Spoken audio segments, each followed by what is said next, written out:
Hello, Internet! Gino, that Pinguino Greco here again with another episode of Deep Listens. And it's time once again to go deep into basketballs, otherwise known as balls. Damn it, I named it this, and it's going to be like this forever. You made your bet, Gino. I did. I thought it was a funny haha thing, and then I was like, but now we sound like broy assholes if you don't listen to the show and realize that it's ironic.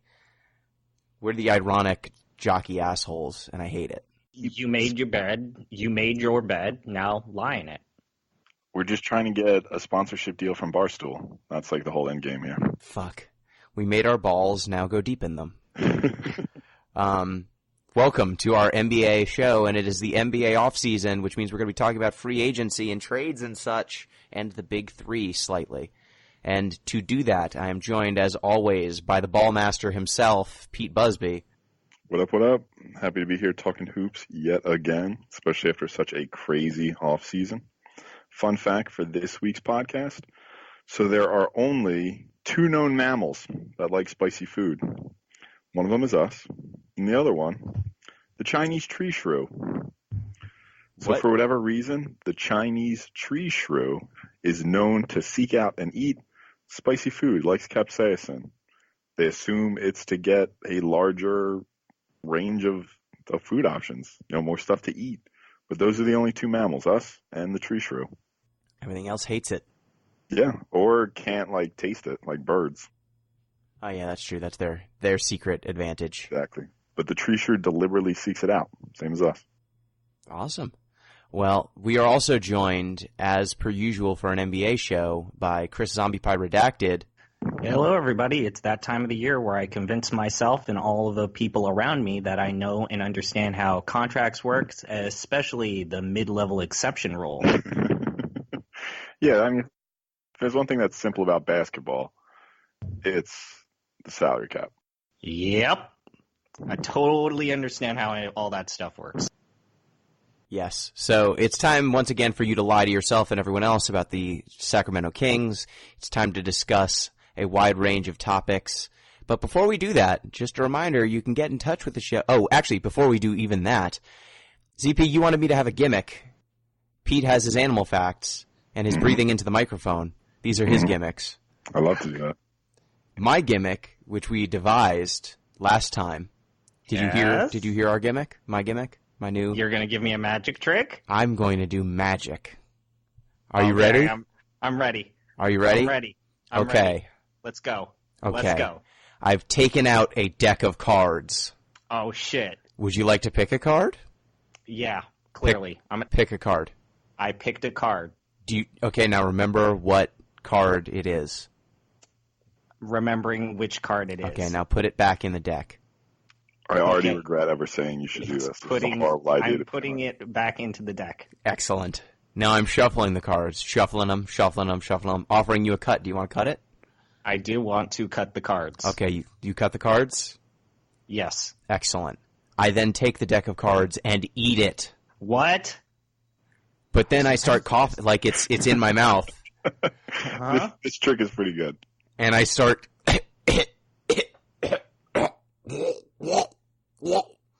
and then I pull out a card. Was your card the Ace of Spades? Oh, shit, it was.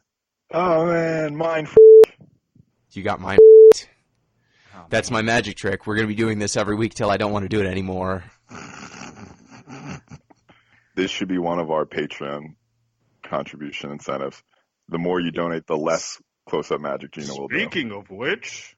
Yes, speaking of two things, first off, you can get in touch with the show for questions. Deep Listens Pod on Twitter, deeplistens.libsyn.com. We've got our comment sections and deeplistenspodcast@gmail.com. You can send in emails. And you can also support us on Patreon. We've got a Patreon now for those who've not been listening to the regular podcast and who only listen to the NBA shows. Man, I want to meet that cross-section of listeners. If you are a person who just listens to our NBA content and none of our video game content, please write in. Yeah, how'd you even find us? I don't know. Yeah, there's dozens of more podcasts that are better than that. Stop. Shh. What? Don't tell them about the other podcasts. Clearly, they're only here because they don't know about them. Okay. Okay, so you can support us on Patreon, patreon.com/deeplistens. You can join our Discord, which Patreon subscribers gain access to. Help support the show. This is not a free thing to put on, and we are very close to offsetting all of our hosting costs. Thanks to you, thanks to our listeners, and thanks to the people who've decided to chip in. So thank you so much. Join the Discord. It's a lot of fun. Join the Discord. It's popping off. I'm almost getting banned from the food discussion Discord. You asked us to create the food discussion Discord and then almost immediately made us regret creating it.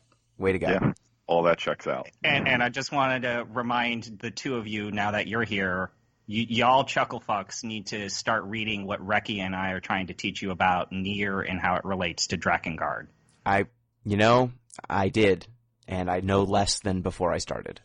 I feel like. There's some stuff there, man. There is. There's some stuff there. But that is for our next Nier podcast. For now, we'll stick to the NBA. We'll stick to sports. I do want to just say, just as an aside, and we'll immediately jump into hoops, I want to just say from the bottom of my heart, I am proud of both of y'all, Pete, Gino, truly proud that you have now watched what is widely, in my heart at least, one of the greatest animes in the history of anime. You've watched Evangelion, something that is near and dear to my heart. I'm proud of both of you. You survived. I totally think you should watch the movies. I'm only 4 episodes in, but you need to continue. I will. You should continue. It's going to get better than worse. It becomes something. And I think I've spoiled everything to Gino at this point. It was amazing because I was asking about basic questions about the world of that show, and he would keep telling me factoids, and I had watched the entire show, and he kept giving me answers, and I was like, this isn't in the show. And he's like, oh, maybe it was in the second revision movie. And I was like, well, fuck. That's where we're at? Like basic facts about what these characters are? No, but you have to remember that the television series is its own timeline, and then they have the retcon television movie that leads to the first movie, and then you have the rebooted movies, which are amazing. We need to stop. We need to talk about that. We just lost all the listeners we have who only listen to our basketball content. They're gone now. They were here to hear about Kevin Durant, and instead they got anime, and they're like, ugh, anime, I'm a sportsman. I can't stand this. Japan? What? Speaking of Japan, Rui Hachimura got drafted. Look at that transition. There we go. Bring it around. So let's talk about the NBA with such notable Japanese players as Rui Hachimura, and that's it. So, and list. This year, the offseason was bananas crazy. I loved it. I loved every minute of it. It was great. I want complete chaos every free agency because this was so fun to watch. Yeah, roughly 40% of the league changed teams, which is amazing. It feels like is it Alice in Wonderland when the Mad Hatter just screams change places and then everyone gets up and runs around the table? Yes, it is. And the reference there is to mercury poisoning? Yes. Yeah, correct. Mad Hatters. A lot. Yeah, it turns out if you use mercury to make your felt hats, it's not good for your brain. I also want to say I think 9 of the players on the NBA top 3 of the All-NBA teams moved this offseason? That's awesome. That is correct. So I don't have the chronological breakdown, but I have the entire NBA offseason moves list. Where do we want to start? Does anyone have a favorite move or one move that surprised you the most? Did Archie Diacono go re-sign with the Bulls? Is that what you were thinking? Wilson Chandler moving to the Nets? You know. Let's talk about the big ones, and then maybe each of us can pick a team that we want to talk about or a signing. Okay. So let's talk about the Nets. They just straight up gangstered the NBA. They did. Why? So, I mean, obviously Durant and Irving are the highlights here. They're the big names. Are we going to talk about Drummond? DeAndre Jordan. DeAndre Jordan. Why DeAndre Jordan? Why is he involved in this? So Kevin Durant and Kyrie Irving both took slightly less money to carve out cap space for DeAndre Jordan, which means he is good friends with enough major NBA players that they are willing to take less money to get him paid. He's basically Jarrett Jack, but bigger, where his number one value seems to be being good friends with better players. Yeah, because I mean, from a basketball perspective, I mean, what's he doing to help him? I guess he's not going to be the starting center, right? He can't be. I mean, I think him and Jared Allen are a nice complementary tandem because DeAndre has the size. Allen is a little bit smaller and a little bit better at staying in front of people. So you can roll Jordan out when you're up against a big post player, and you can roll Jared Allen out for pick and roll coverage. But I think as just like a screen setter and lob catcher, that's a valuable thing to have, though Jared Allen does a lot of that. I just feel like that the team hasn't created enough of a Kevin Durant safety net at this point. Like, should KD come back and he needs even more time the second season of his contract to heal, they still don't entirely have a team that can vie for a championship immediately. And it's a serious injury, and they've thrown the bag at him, which I've already made very clear that I understand why you would throw the bag at Durant. But the Nets don't have that kind of higher-end combo forward without him. They don't have a good person in that position until he comes back. Karis LeVert was if he was not hurt, I think he would have been a borderline all-star. He was doing very well. Sure, but when he returned, what happened when he was playing up against the 76ers? Well, yeah, that team did not have the high-end talent to compete with the 76ers. That definitely was true. And he was being basically pushed around by JoJo and everyone else on that team. Yes. So I think that without KD back at something resembling full strength, I don't think there's any way the Nets compete for a championship. However, when you consider the Nets from 5 years ago, when they were literally the laughingstock of the league, having given away like half a decade of picks to the Celtics, to go from that to being arguably better than the Celtics in that the Celtics were taking their first round draft pick for 5 years, and somehow the Nets have, I think, leapfrogged them. Even without Kevin Durant, I might like this Nets team more than the Celtics team. I love it. I think it's my favorite thing that's happened in the NBA, at least in the last 5 years since that trade.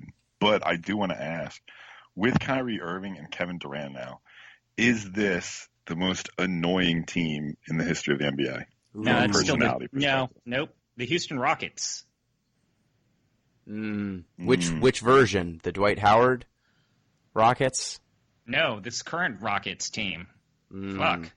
Yeah, Westbrook true, and Harden. They get a Daryl Morey bump too. I mean, he's pretty annoying himself. Can you imagine how many points? We'll talk about it later. Can you imagine how many points the Houston Rockets are going to get on fouls and free throws?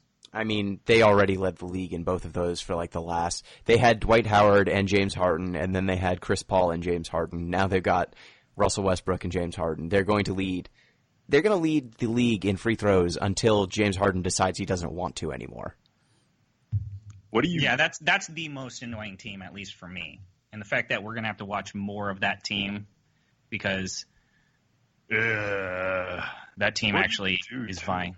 How do you incorporate Westbrook in the Morey ball? Okay, that's a good question. So, do we want to talk about it? Do we want to move off Brooklyn? Anyone else? Any other takes on Brooklyn? I think that in 2 years they will be the heavy hitter of the Eastern Conference. Does anyone disagree? I disagree. I think that as long as Giannis and JoJo stay with their current teams, I think that they are going to, even with KD at full strength, I think he's going to start coming down. One, I don't think he's ever going to be at full strength again. And I don't trust Kyrie as like a number 1B. It was fine when you had literally the best player maybe the best player ever in LeBron James playing alongside him. Kevin Durant isn't that. He's maybe the greatest scorer ever, but I don't think that he's the type of hub for your team that you want to be like your number one that could support Kyrie Irving and his not so great defense and his ball hoggery occasionally. So I think that as long as Giannis continues taking the steps and the Philadelphia 76ers continue taking steps forward, I think they'll catch up to the Nets with KD kind of on the downswing, which would kind of suck, but I think that the Nets will at least be in like the top 3, top 4 for the next, 4 or 5 years. It's always refreshing to have at least one person on the podcast positive about the Net or the 76ers. I was going to say, I agree with Gino about the Bucks. I'm less bullish, obviously, on the Sixers for both basketball and ideological reasons. Yeah, but I think JoJo's just that good. Like, if Ben Simmons learns how to shoot even a little bit, they're like even a little That's bit. good. No, that's good, Gino. That's funny. I like that's jokes. Well, did you hear the interview by Tobias Harris where he said he made 2 threes and during practice Hey, things in a looking row? up. Good work. In a row? Good work. Yeah. Well, at least this is better than the Markel Fultz Zapruder films where he was dribbling and it's like, whoa, look at this guy. He's still out in Orlando too. Like he's somewhere not in summer league or in the facility. Hilarious. Okay, but we wanted to transition to the Houston, but that was my secret team I wanted to talk about is Orlando because it's hilarious. Their roster is amazing. Oh my god! But let's talk about Houston. So, yes. We're talking about Maury Ball and how yes, Westbrook's basically the antithesis of Maury Ball. Yeah. So for those who don't know, the Houston Rockets traded Chris Paul and some future first-round draft picks for Russell Westbrook, a.k.a. the fashion scion of the NBA, and reuniting. Come on now. His style is at least the one positive thing that none of us can dispute. I said fashion scion. Did you think I was being snarky? I might dispute it. Well, but I might dispute just fashion as a paradigm to begin with. Oh God. That's fine. But this reunites the Oklahoma City former teammates. It would be great if now Houston wins the championship and Russ, James, and KD all win championships, none of them in Orlando. I mean, in Oklahoma City. That would be amazing. That would be incredible. But, I mean, Westbrook is, I'm confident in saying, the worst three-point shooter in terms of percentage and volume in NBA history. Yes, so that's not disputable. And the last time Houston rolled the dice on an ISO-heavy player, Carmelo Anthony, that didn't go so well. Yeah, but it's really different because Carmelo was completely washed, like up and down, and was never a good passer, didn't really add anything but the volume ISO scoring by that time of his career. He used to be a plus rebounder. He wasn't by the time he joined the Rockets. So how good of a passer is Westbrook? He's decent. He's okay. I mean, he's not amazing. He's not an amazing playmaker, but he has a decent IQ and playmaking ability. I mean, he's maybe average, slightly above average for his position. I give you that. I think we can agree on that. Yeah, he's still, just based on his athleticism, such a force getting into the paint that he can create looks that other people can't. Not necessarily because he's this exceptional, like, I'm going to throw a through-the-leg pass or seeing one step ahead. He's just so fast he makes everyone react to him, and then people end up open. He gets to make easy reads because he's so athletic that it forces the reads to be easy. You know? Yeah, I think it's probably a fair assessment. That said, he has to let Clint Capella take the rebounds on this team. It's just I don't care if he wants to continue to be the triple double machine. He's gonna need to let Clint Capella take his rebounds. He's gonna need to let PJ Tucker pass the ball more. He's gonna need to work with this team. I mean, well, PJ Tucker doesn't pass the ball very much. He just kind of waits in the corner to receive his passes. You get my opinion here. He's gonna have to realize he's statistically, Russell Westbrook will statistically have probably in stats alone, one of his worst seasons coming up. Yes. Because he's not going to be able to do what Russell Westbrook is used to doing, which if he makes that transition to being just that kind of situational ISO player that creates plays, my opinion of him would slightly change to the positive. I would like to see that, and I see the purpose of having Russell Westbrook. Objectively, Russell Westbrook is better than Chris Paul. That's just I think at this stage of their careers. Right now, yeah, objectively, Russell Westbrook is better than Chris Paul. Yeah, I think Chris is still probably better at basketball than Russell Westbrook, but his body just betrays him every postseason, and he's just not, because of his size, he's not able to blow by people anymore. Still to this day, one of the all-time best stealers in the game. Yeah. Man. But I will say, Russ, he's still an above-average rebounder. He's just going to have to be like actually a regular above-average rebounder, not stealing rebounds from his centers. Yeah, like if he just got the rebounds that were legitimately his, he would still probably average 6 or 7 a game, I would guess. It's really the 4 or 5 that he gets off of missed free throws and shit. And Steven Adams boxing out like crazy and letting him grab the rebound. So I think he's still going to be a stat monster. It's just not going to be the ludicrous, we're going to direct the entire team's focus to getting you arbitrary stats. We are... that's a great point, but just to steal kind of like an interruption from Pete, it's like, are we not making the assumption that Russell Westbrook is willing to change as a human being and a player? Yeah, and he's not. That's not going to happen. So I thought about it a little bit. We would agree, right, that James Harden is probably one of the best point guards / lead ball handlers in the league right now? Yeah. And Russ... Probably one of the best shooters in the league also. Yes. Russ, on the other hand, is a above-average lead ball handler, terrible off-ball player. Really bad. Most of the time. Only score in one of 2 ways. He doesn't move. Yeah. He doesn't move. He doesn't spot up. Well, he spots up, but you wish he wouldn't. Because of the way he plays, Russell Westbrook is also one of the better rim attackers in the league. Yes. But it's just an inefficient way to score. So I think you have to let Russ be the lead ball handler, right? Because James can actually do things off ball as a spot-up shooter and as a cutter that Russ can't. And when James has the ball, if Russ can just watch Dwayne Wade game tape from when he played with LeBron and just cut all the time, because he should be able to blow by the guys who are guarding him when he doesn't have the ball, and he should be getting easy layups and dunks off of James drawing so much attention. If he can do that and never learns how to shoot, I think they're still fine, as the Heat kind of evidenced. I mean, I agree with you that should be basically Russell Westbrook's offensive paradigm, but the problem with that analogy is that the Heat had Chris Bosh, whereas the Rockets have Clint Capella. I mean, it's going to get real crowded real quick. It will, but I think the difference there is that Dwayne, in the back half of the Heat run, didn't quite have the same lift and didn't have the same explosion.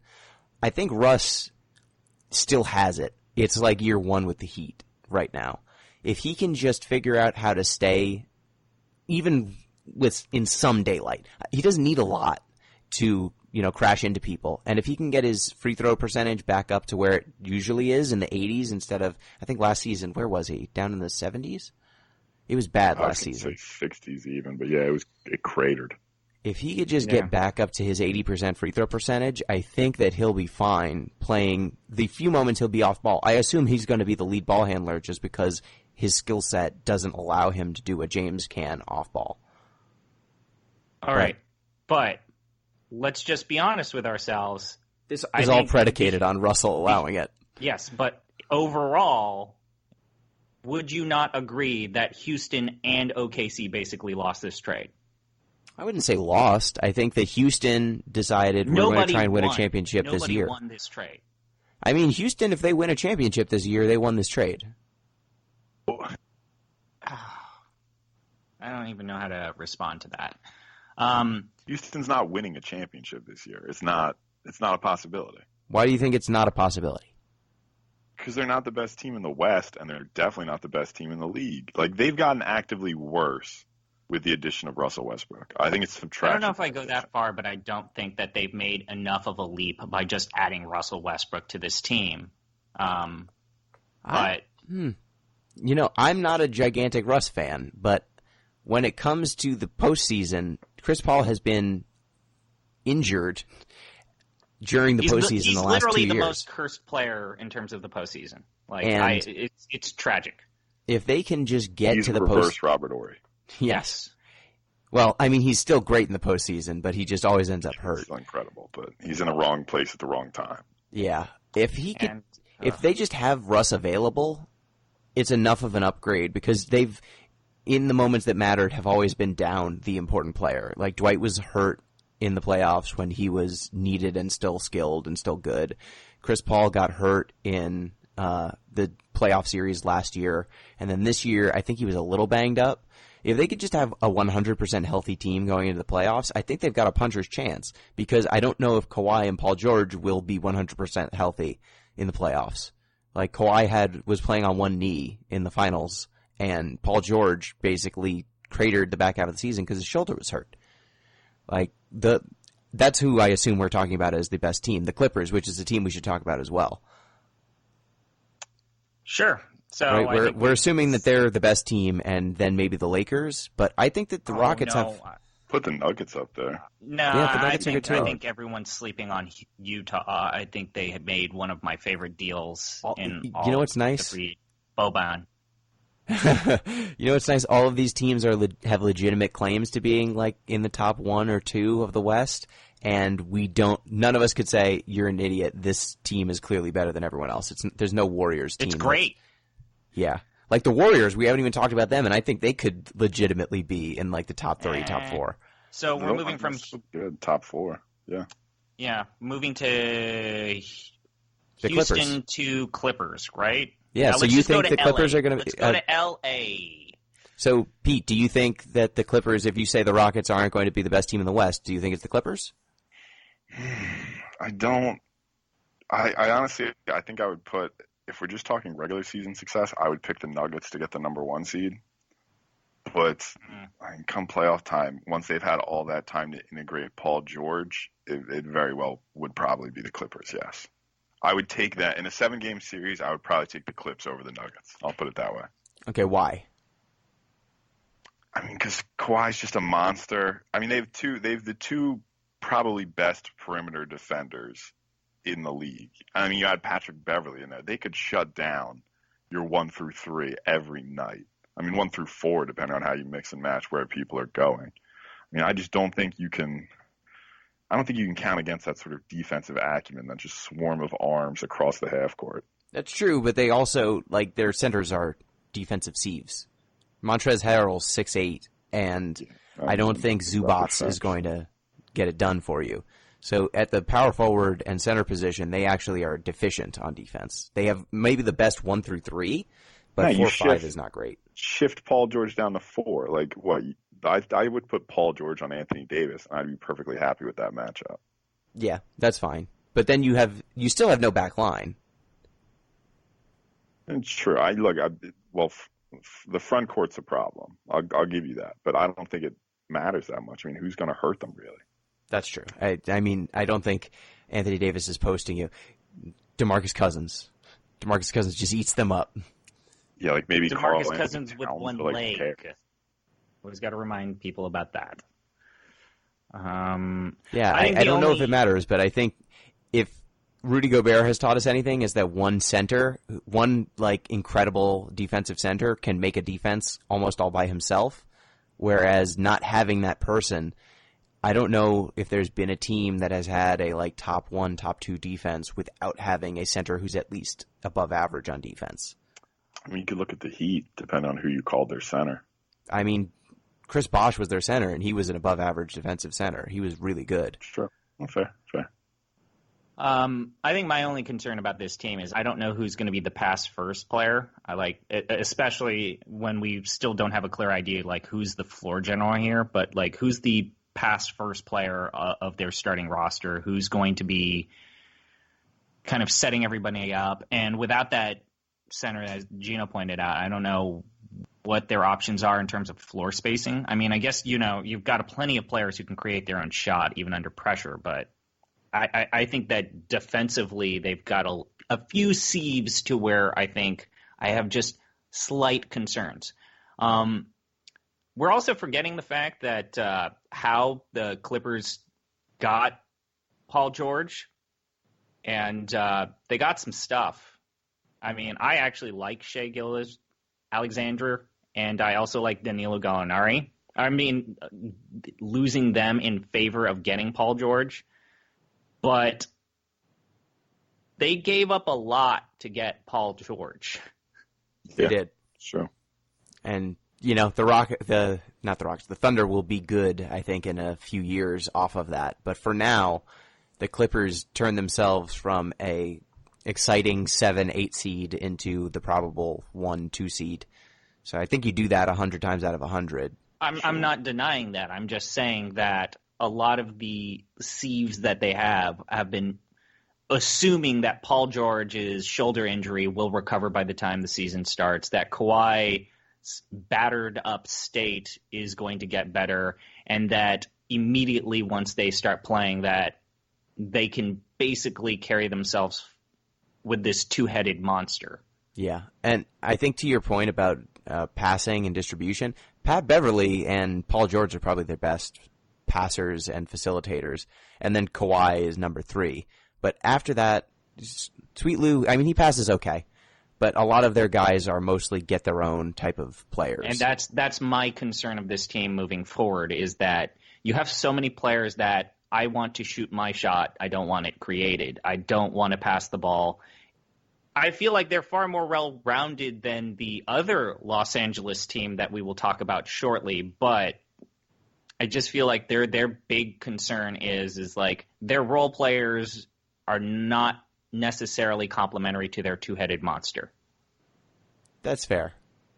Like they had the sixth man of the year and the runner-up to the sixth man of the year in Montrezl Harrell and Lou Williams, but they're a great pick-and-roll tandem. They aren't really facilitators. They're not necessarily filling in the gaps that you want. They're all offense. We lose. He's averaged 5.5 assists the last 2 seasons. That's true. He's not bad. He's not like a bad passer. It's just he's mostly an ISO scorer. Yeah, you don't think of him as a distributor like first. That's not what comes to mind with Sweet Lou. Playmaking is not always making an assist. Yeah, I'm just saying I don't think there are advanced stats for passing. Sure. All right, let's talk about the other LA team, and boy howdy. Yeah, we got a question in the Discord about how dangerous LeBron James and Anthony Davis were going to be as a tandem, because it sounded like it was real scary for the league, but now everyone doesn't seem too worried about it. Pete, what do you think about the LeBron James AD pairing? I'm much more excited about Danny Green. No, it's a good setup, but how about I'm just Jared Dudley? Yeah. I like how adamant they were that they weren't interested in J.R. Smith too. Somehow Kentavious Caldwell-Pope got paid. Yeah, he made the cut. To answer the actual question, I just have to think at some point LeBron has to take a turn. Like, he's 35 now, 34?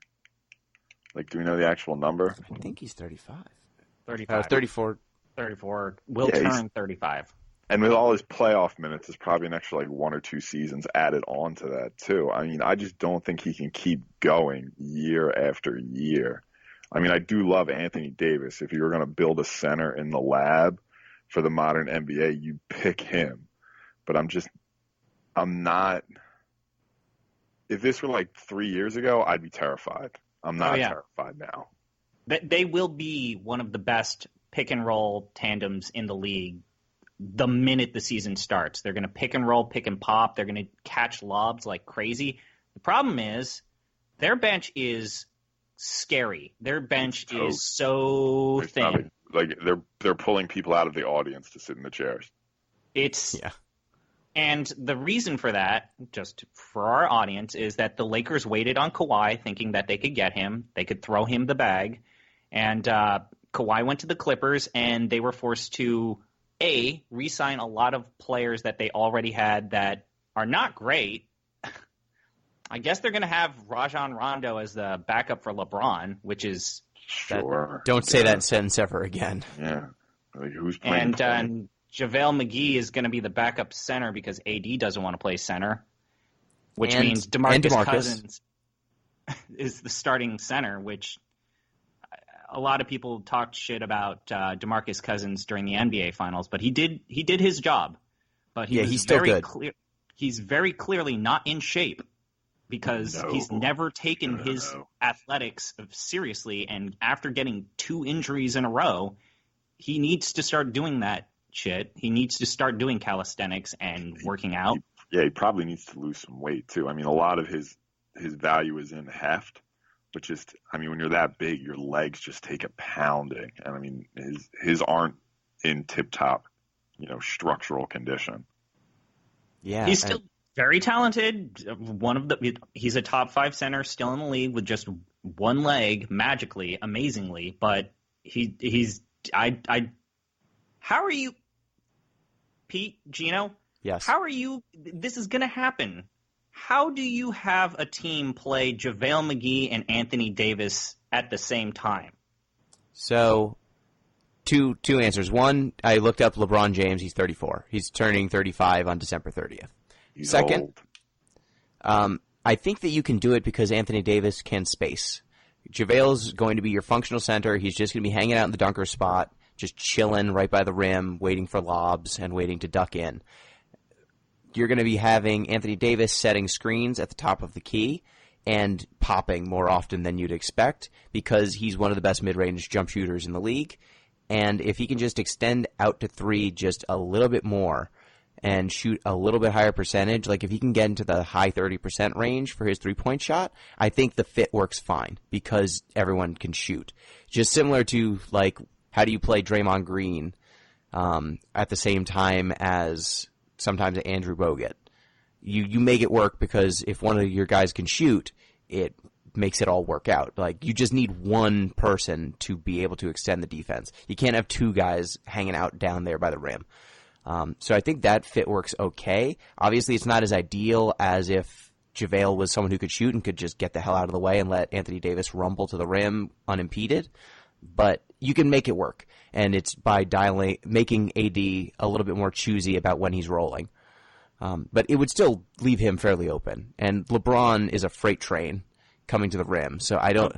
But LeBron in the regular season doesn't want to play all of his minutes, so that means that you're also going to have to deal with Rajon Rondo or whoever else they got. Was it Kyle O'Quinn?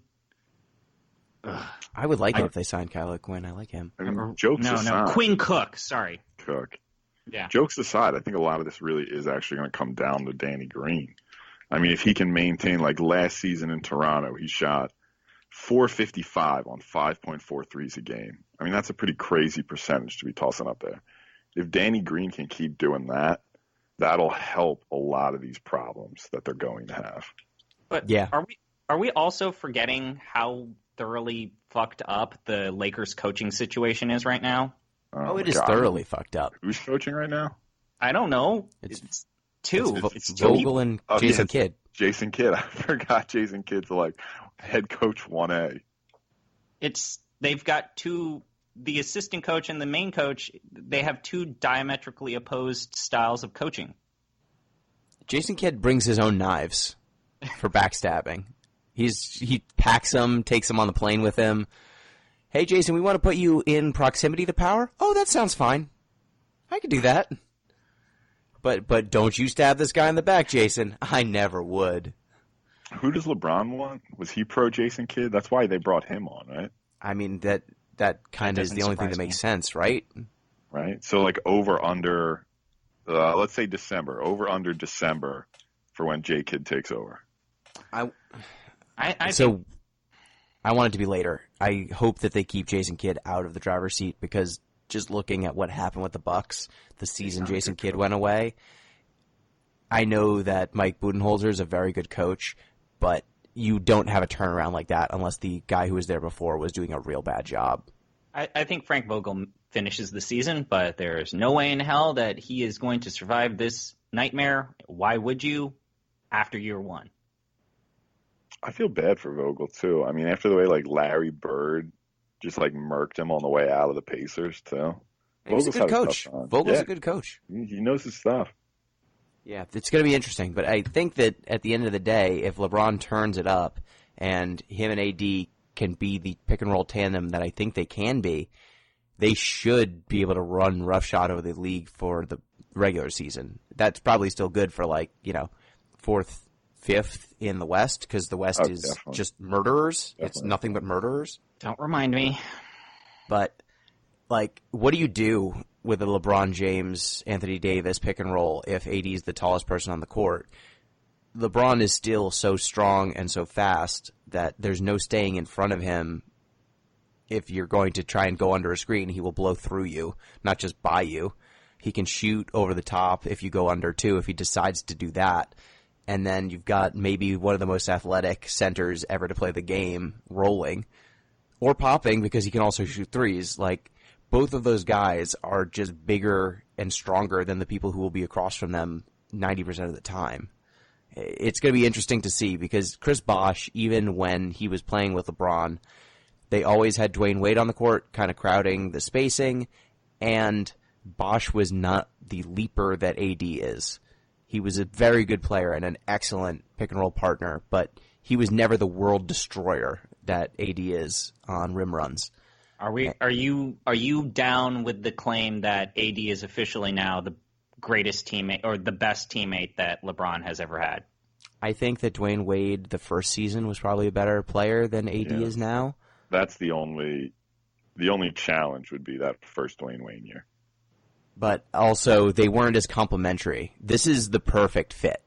You've got a point guard who, like a 6'9" point guard, 6'10" point guard, 240 pounds, with a rim. I mean, people were saying he was like up around 275, more like. Yeah, LeBron, giganto man. And then you've got Anthony Davis, who is basically Kevin Garnett on offense mixed with JaVale McGee. Like, he can give you both the high-flying center, lob dunk stuff, and amazing mid-range accuracy at the same time. And, you know, that's just the perfect combination. And he can even handle a little bit. I wouldn't be surprised if occasionally Anthony Davis was the ball handler and LeBron James was setting screens for him. Like, they're both so skilled. It'll be interesting to see, because it's really, the whole playbook could be just AD set a screen for LeBron, and you'd be fine. Just spacing three people around them. We'll see. It's really what LeBron wants to do, right? Like, yeah, that's always the answer when it comes to his squads. So, what teams interest you outside of those? Are some of the big moves that happened. The 76ers. Pete, let's talk about the state of the 76ers. You said you didn't want Jimmy Butler, and now you haven't overpaid Tobias Harris. Yeah, I know. I mean, I didn't want Jimmy Butler, but I don't know if this was the solution I asked for. I mean, also, I like Horford. I'm glad he's around, but losing J.J. Redick and signing Horford, I don't think we really addressed the problems we needed to address. Well, I think that Josh You're Richardson... You're going to have the best inside defense of the entire league. Like, oh, yeah. Nobody's scoring inside of, 10 feet? Not a chance. But I think Josh Richardson is the guy who's taking the J.J. Redick spot, and he's literally in the starting lineup taking that spot. You've got a guy who... Josh Richardson's 6'8"? A 6'8" shooting guard who's going to be playing much better defense than J.J. Redick did. At least according to Basketball Reference. Okay, so he's 6'6". J.J. was 6'3". And while he's not the shooter that J.J. Redick was, there's 35% on 6.3 attempts a game last year. But that was in Miami. He'll get better looks this year. Yeah, and he was their lead scorer for a bit, and that's not really where you want him. Now he's going to be the fourth option on the 76ers. But they're going to be rolling out a starting lineup where 6'6" Josh Richardson is the smallest person on the court. That's insane. How do you score on them? But I think that you're still dancing around the issue, okay, let's say that the 76ers are down by 4 points with 30 seconds to go. Who's the closer? Because it used to be Jimmy Butler because he could shoot. Who's the closer of this team? Because they have JoJo? Yeah, it should be JoJo, but I mean, he likes to do weird shit when he has the ball. I mean, the correct answer should be Ben Simmons just making smart plays, but if everyone's going to go 10 feet underneath on every screen, he can't actually create anything. We'll see. I mean, if he can shoot even a little bit, just get them to guard him occasionally, their offense is fine. If he's not demanding any sort of attention, and that means he can't be the ball handler, then I think it has to be Tobias Harris, and I don't like that answer. No, that hurts me. That answer hurts. Well, it makes me happy because, fuck the process, but it hurts me from a wanting the Sixers to win perspective. I just feel like the team doesn't have a motion shooter. I mean, that was J.J. Redick's whole appeal is his kind of very quick, kind of almost ricocheting movement of the ball and being able to score in multiple areas. I just feel like this team has sacrificed mobility and shooting in a way that I'm concerned. Yeah. As am I. I mean, that's the problem. It's going to be interesting. I think Horford will help a little bit. because he's at least a willing shooter occasionally from three, and he's pretty accurate. But they're an old school team. Like, their best 3-point shooter is probably now it's Tobias Harris, then Richardson, then the next three are either this team is a Van or... Gundian wet dream if you stop and think about it. Which Van Gundy? Both of them, if we're being honest. Nah, Stan. I mean, this isn't like Stan Van in Orlando. Like, he had Hito Turkoglu. Okay, fine. This is Jeff Van Gundy's New York Knicks all over again. Yes. Yeah. 100%. Yeah, that makes sense. Although, granted, they could build a fucking wall. He could build a. You actually have a wall. Like, I've seen worse bricks. 100%. All So, right. ZP, do you want to talk about your Sacramento Kings? Your fighting Sacramento Kings? Yeah, I guess so. It's time for me to talk about the Sacramento Kings. Let me just tell you, I've gone through all stages of grief, especially after the Kawhi signing, because there really was, after we had done all our deals, this kind of positive sentimentality within the Kings fandom that we were going to be 8th seed or bust. And Not no more. The Kawhi signing happened, and it's like winning record or bust.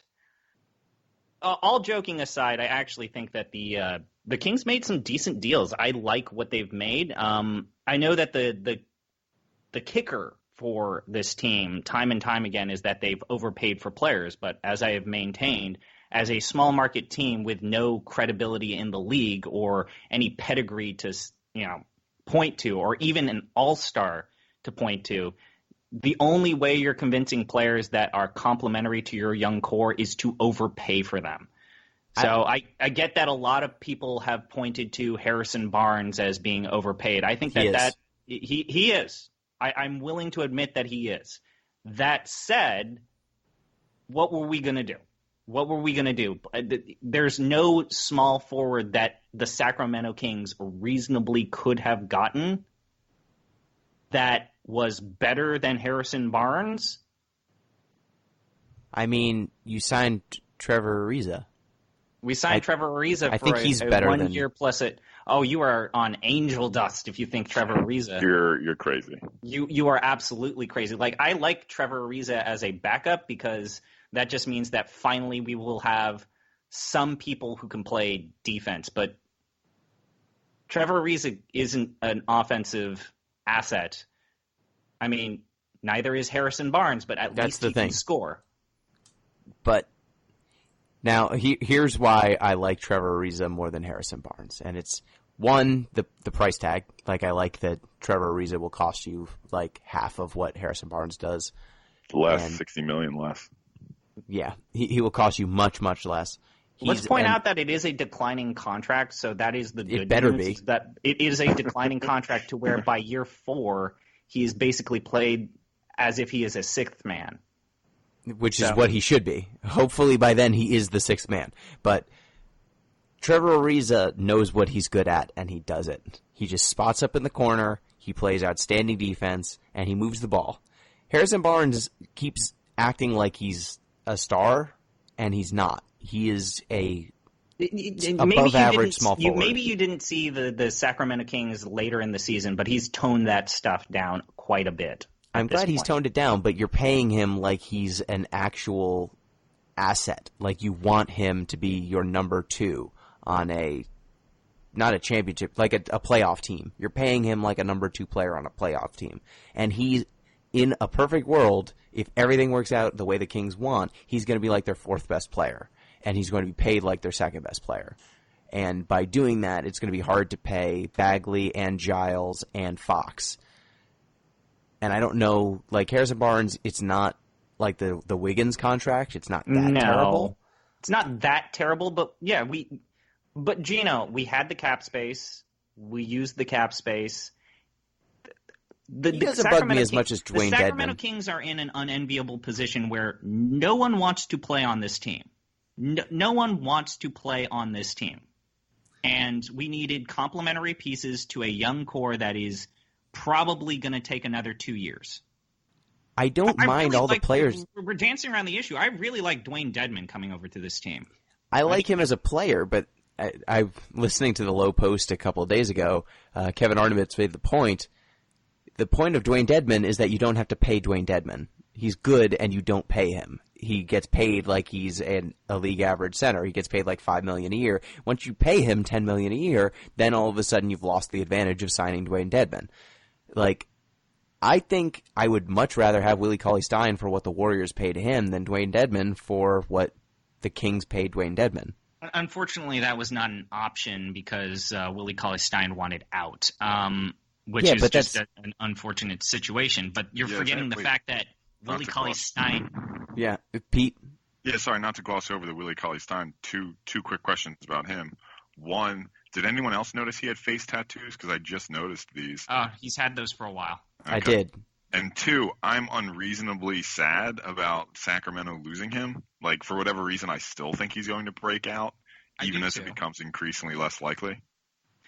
It is becoming increasingly less likely because he's slow and he can only really score a couple of ways, and he's not a very good rim protector. Despite his size, despite his gait, despite the way that his genetics have designed him, he is probably one of the worst big men rim protectors in the league. In fact, I believe 538 calculated that he is actually the worst rim protector for his position in the entire league. How in the world is that true? I mean, I know, and he's not a bad defender. It's terrible. And he's not a bad defender. It's amazing that for his position and his size and his athleticism that he's the worst in the league at it. Boban is in the league. Like, there are big centers that just can barely move. Like, Zubats is in the league. Yeah, like... Pau Gasol is in the league. Was Jokic in this, like, calculation, too? Like, yeah. Jokic, better at blocking shots. That's absurd. Yeah. So, I think this team... Like, the thing that has gotten me, and I've humorously been talking to Gino about this, like, I don't think this is a bad team. Like, last year, when I was on this podcast, all I had asked for is I just want the Kings to be watchable. I think the Kings are going to be watchable. I think the Kings will be fun to watch. I don't think we're making the playoffs, but they've created a team that I think still understands that the main draw of this team is Bagley, Fox, and Giles, and not Giles. Fuck, am I on crack? Jesus. But what's wrong with Giles? He's a great backup, but he's still not making the progress that he should be making.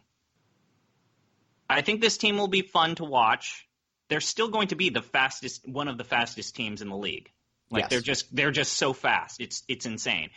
And we have Luke Walton. Probably. I like all of our coaches. Like, they've done some really smart things, but it sounds like the big thing that Sacramento Kings fans like myself are gonna look forward to is watching Vlade go into the Hall of Fame this year. Really? Yeah, he's the 2019. He's part of class 2019. As a player? Yes. I'm going to look up his stats real quick. You have to remember the Hall of Fame includes his Euro stats. Ooh, true. Good point. He was a beast on the Serbian team, apparently, from what I've heard. And luckily he got a ring to prove LA wrong. Yeah, the Kings, I think, are going to be an interesting story. They're going to be like this year. They're going to be pretty good. Teams won't enjoy playing them. They're probably going to be on the outside looking in come playoff time. But, hey, they might be the 8th seed. Yeah, as I kind of joked to my dad, if the Sacramento Kings are the 9th seed that basically gets bounced and then a team with a losing record on the East makes the playoffs, no one will care. But Lord have mercy on the league if it's the San Antonio Spurs that get bounced out. We really should have 1 through 16 ranking. I'm so done with this. Yeah. We don't need to rehash that one again, but absolutely. Yeah, I think I like the Mavericks, Nuggets, Warriors, Rockets, Clippers, Lakers, Blazers, Spurs, Jazz, all more than the Kings. I'm not disputing this. I'm just saying that. Yeah, so I think that it'd be tough for them to make the playoffs. But I don't disagree with you, Gino. I'm just saying that this team is no longer the laughing stock of the league.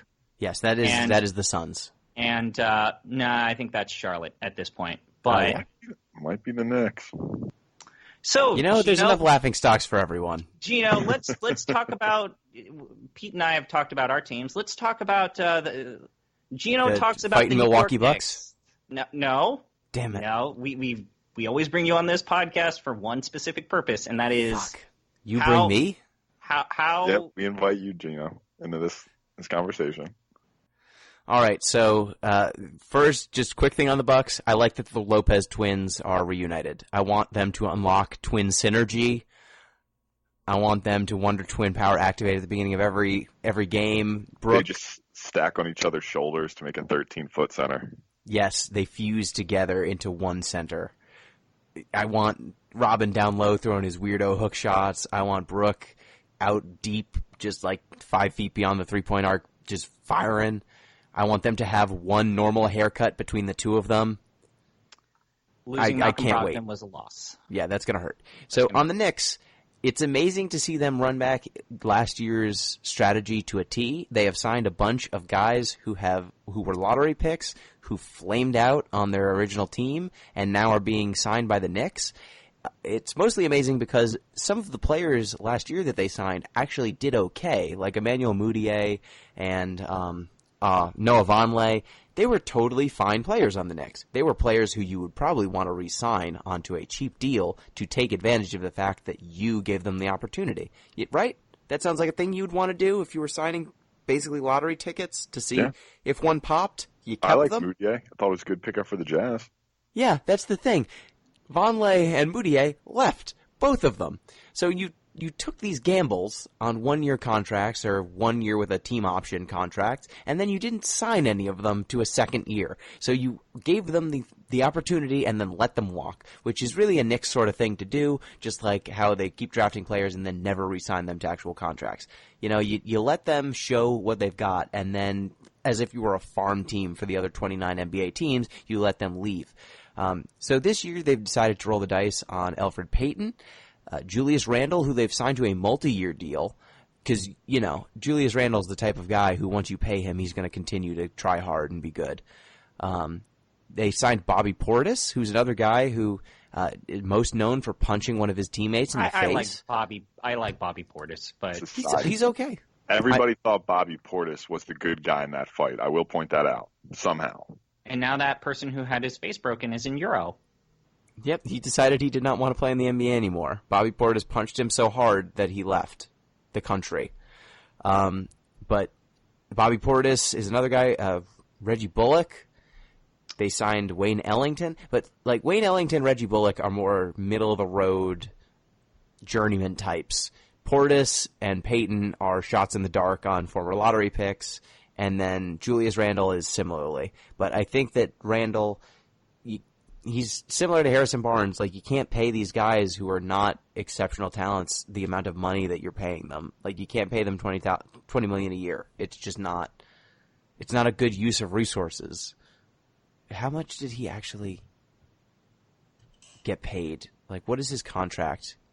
I remember it being terrible. Where? I'm trying to get the numbers. As you get those numbers, this just highlights how their handling of Porzingis is double dumbass stupid levels of like insanity in hindsight. It was insanity at the time. Yeah, it was insanity at the time. Double cap space, which they did nothing with. Okay, so Julius Randle was signed for a 3-year, $63 million contract. And the third year is a team option. So it's basically a 2-year deal. But you can't sign Julius Randle to $21 million a year. That's just too much for Julius Randle. But Gino, all of these contracts are 2-year deals. Who could possibly the Knicks be targeting in 2 years from now? Zion? No. If Giannis goes to the Knicks, it would be a gigantic mistake. Close. He should stay in Milwaukee. He's fine. That team is fine. They built around him. They did right by him. Don't go to the Knicks. No one should go to the Knicks. That's a nice just sort of blanket piece of advice for NBA free agency. Like, just for the immediate future, for the time being, no one ever go to the Knicks. No. the spin job where they said, "Oh, we didn't want to offer Kevin Durant the max money." Kevin Durant didn't take your meeting. Let's be real. Yeah. He didn't want your money. But let's assume that Kevin Durant had a choice between the Nets and the Knicks. Like there was an actual choice here. From what it sounds like, they didn't offer him a max deal. Which, what are you doing if you're gonna try and get into this Kevin Durant 2-year master plan? You don't get Kevin Durant without max money. Like, that's just, everyone else knows that. You know, I thought about asking Beyonce out to dinner, but I realized she's not my type, so I didn't ask. Yeah. You know? Right, that was what stopped that plan. Yeah, I realized that she just wasn't my type. The Knicks spinning it's just spin. The idea that they wouldn't offer him a max contract is a lie. They would totally offer him a max contract. They offered Amari Stoudemire on his uninsurable knees and eyeballs a max contract. And Carmelo Anthony. And Carmelo Anthony. They traded half of their team We to shouldn't get talk Carmelo that much Anthony. shit about that Carmelo Anthony Knicks era. I mean, the trade was the stupid part. He wasn't a bad player at the time. But they signed Amari Stoudemire to a maximum contract, and they literally could not get it insured because his knees were too clearly broken. And then his knees broke like a year later. It was completely foreseeable.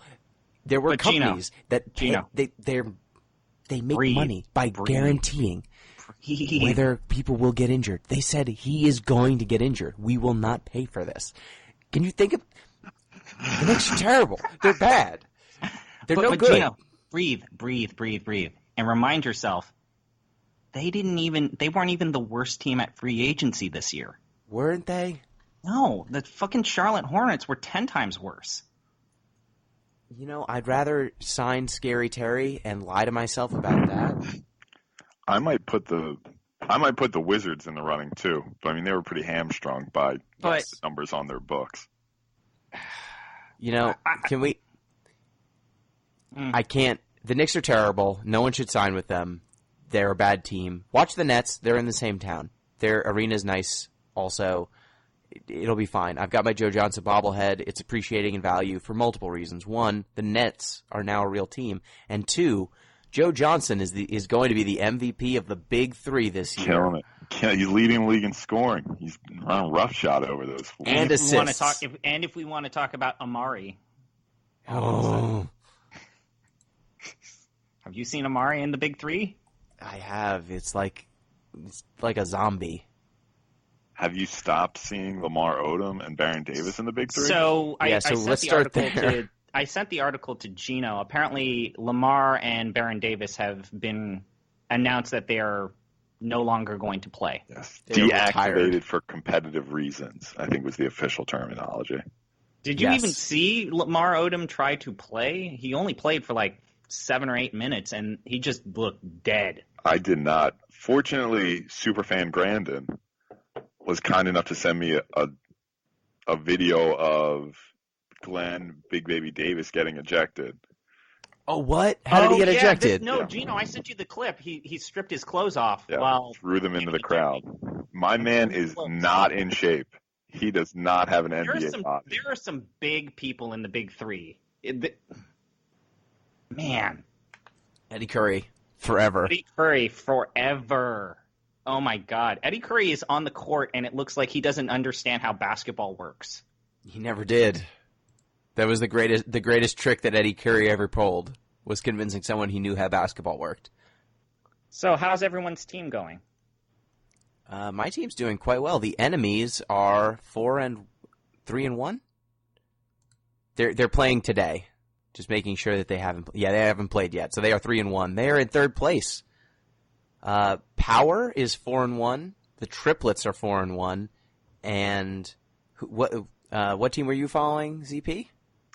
I was following Tri-State because I wanted to see how a washed Amari Stoudemire would play defense, and he still doesn't. But he's scoring like if it weren't for Joe Johnson being on fire, Amari Stoudemire has been a kind of like a double-double machine. Like he's always had like really good scoring on his team, and he's been leading his team to decent performances at least. Yeah, he's still playing good offense. It's nice. I was worried that he wouldn't be able to do that either. Pete, how is your team doing? So I was the three-headed monsters. Uh-oh. Yeah, we're not looking too sharp. We're in 10th right now. We have a -3 points against difference, which actually suggests we should be doing a little bit better. It seems like there's been some bad luck, but our offense has cratered, and it's not looking great. At least we're not the ball hogs, 0-4 with a -40 point differential. Yeah, the ball hogs whose best player is probably Josh Childress. Who could have foreseen that a team that sentence. Whew. Their best player is probably Josh Childress. You never want to hear that. Yeah, when I saw Josh, it's Scal, which also isn't good. That Brian Scalabrine is your captain. Bad news. Yeah, you don't want a chronic sixth man to be your team captain. When I was watching the three-headed monster, I think a few weeks ago, it seemed like Reggie Evans still is doing well enough for himself. Yeah, Reggie Evans is probably leading the league in rebounds. He had 16 in a losing effort to Tri-State. I think it was yesterday. I do remember he is leading the league in rebounds. He's one of the small bright spots on three-headed monsters. Oh, wow. Royce White is second in assists. I thought he would be higher. Oh, he got ejected for a game. Joe Johnson. Got ejected in a game again, Gino. Joe Johnson's second in the league in rebounds, weirdly enough. But he is 24 behind Reggie Evans. So that's 6 rebounds a game? Reggie Evans is just killing it out there. Yeah, Reggie, I hope Reggie's just back tapping off the backboard to himself. just collecting like his shooting percentage is like 5%, but he has like 30 rebounds every quarter. Yeah, just like, sign me, you cowards. Let me back into the league. So, Gino, what was your team that you agreed to follow? I am following the Enemies, and the Enemies are now 3-1 with a plus 24.8 point differential. Royce White is, I think, pretty clearly their best player. Gilbert Arenas has had some moments. He's been okay, but Royce White, second in the league in assists, despite being ejected from the first game of the season. So he gave everyone a game head start, and he's still catching up. He's almost had a double-double multiple times with assists, which is hard in a 3-on-3 game. But is it in the big three? If Amari Stoudemire is able to almost average a double-double. With assists, though. It's the assist part that's hard. It's not the... Scoring is not that hard if you're going to just shoot a bunch. But we'll see, because they've played the Ball Hogs, and I feel like any time you play the Ball Hogs, it's a free win. Yeah, like Will McDonald is their leading scorer. Yeah, I don't know who that is. The Ball Hogs are the worst team in the league right now. By an incredible margin. I was reading their bio. I think it said three wins over the first 2 seasons. So they've never been good. They will never be good, while Josh Childress is their best player. True. So that is our tri-weekly check-in on the Big Three. It continues unabated. My team is doing the best, but I think that they were the best team. So we'll see. The season's going to continue. Hopefully they'll keep winning. Someone needs to stop Joe Johnson. Can we get an update? Is Mike Bibby still swole? Has anybody checked recently? He's still swole. Okay, good. Good Still news Mike there. Bibby. Good news there. You can see his neck muscles, and I don't like it. Well, that is our off-season podcast. We will probably not do another NBA podcast for a good long while. Until things start heating up in the regular season, probably. Yeah, because Summer League has come and gone. None of us really watched too much of it because there weren't, like Zion was not able to play. There was an earthquake. There was an earthquake. It was a whole thing. I guess usually watch Ball hasn't played either. Yeah, like all the players we're most interested in seeing play in Summer League, we're not playing. Even the Celtics, Michael the Porter. Celtics gave Taco Falls a hell of a lot of minutes for Taco Falls. Yeah, he's probably going to be in the league. Good for Taco. He's very tall. He's very tall. Is it Michael the Nuggets player? Oh, Michael right. Porter, yes. yeah. Michael Porter wasn't able to play. Porter. Like all of the players that I still would have out? wanted to watch. He tweaked his knee during Summer League practice one day, and they said, "Yeah, screw it, we're not risking you." They've got 2 lottery tickets. I'm really excited to see if they pan out. Wait, I have a question for everyone on right here Yes. before we sign off. Quick question, go. What's everyone's league pass teams? Ooh, league pass teams. Pete, do you have? Yeah, I've got a couple opinions. So we get 5 each? That's Yep. how many you would pick? You get 5. You get 5. So I'd probably still put the Nuggets in there. They're less exciting now just because they're like recognizably good. It's always better to catch teams on the come up. I'd probably put Utah in there too. They've added Connolly. I've always liked Gobert, and they got Donovan Mitchell in now too. As Gino and I were once talking about, it's insane that Mike Conley may go down in history as the greatest player to never be in an All-Star game, or that his only accomplishment is second all-defensive NBA team. Yeah. He was also the highest paid player in the NBA for like a brief second, which, I mean, good for him. Yeah, he's so good. So that's 2 teams. I'd probably put the Atlanta Hawks in there too. They are on the come up, and I'm excited to see sort of what goes down with their whole experiment. After that, things get a little bit more muddled. I mean, I don't think it's worth putting in the Nets yet. I don't think they'll be very interesting at this point. I mean, maybe the Mavs. I'd have to look through the rest of the roster after Kristaps and what's his name? Luka, thank you. How did I forget his name? I might do the Mavs, but like I said, I have to look through the rest of the roster. And I don't know, maybe the Clippers, just because they're the Clippers. But that's probably. I mean, I feel like the problem with picking one of those bigger teams is they're going to be on national television. Yeah, exactly. The one I'd be most excited, I'd probably pick up first, is the Atlanta Hawks. They're young, they're exciting, and they're not going to be on TV very much. Yeah. Okay, Gino, your league pass teams. All right, I would go 1, Golden State, because Golden State is going to be fun again. For a little while, they're going to have Steph. We didn't talk about Golden State. I have concerns about whether or not D'Lo will completely gel with the Golden State format, but sure. So I like Golden State because they're going to be fun again. I think Draymond and Steph are kind of all you need to have an above-average team, and it'll be interesting to see if Steph sets the world on fire. 2, with a bullet, the New Orleans Pelicans. I think Zion with basically the entire Lakers roster is going to be really interesting to see because they could be an interesting team. They're not going to make the playoffs. They're not going to even compete for it, but I think that they're going to be surprisingly good. 3, I think I'm going to have to go with the Dallas Mavericks. I like Luka with Porzingis. That's an interesting pairing. Luka was one of the best rookies to watch last year. He was so skilled, and now he's actually getting a second complimentary player instead of playing with the corpse of Dirk Nowitzki. I think the Atlanta Hawks was a great pick, Pete, so I'll second that motion. And then for my 5th team, let's go ahead and say, I mean, the Utah Jazz are a great, I think the Jazz, they're just like 6 or 7 professional-ass basketball players who know what the hell they're doing, and they're going to be fun to watch. All right, my 5. I think my first team is, in no particular order, it's Utah and Denver. I will also argue that I think the Bogdanovich signing for Utah was low-key one of the best signings and perfect fits of free agency, like 0 risk for that signing. Denver for obvious reasons, because I just want to see Jokic do Jokic stuff. And I'm going to go with Indiana as my next team because I was just looking at their roster right now. Yeah, I want to see how. I think that Malcolm Brogdon is an incredibly good fit for Victor Oladipo when he returns, and they also signed Jeremy Lamb as well as T.J. McConnell, and I think that team is going to be fun. I think that team is.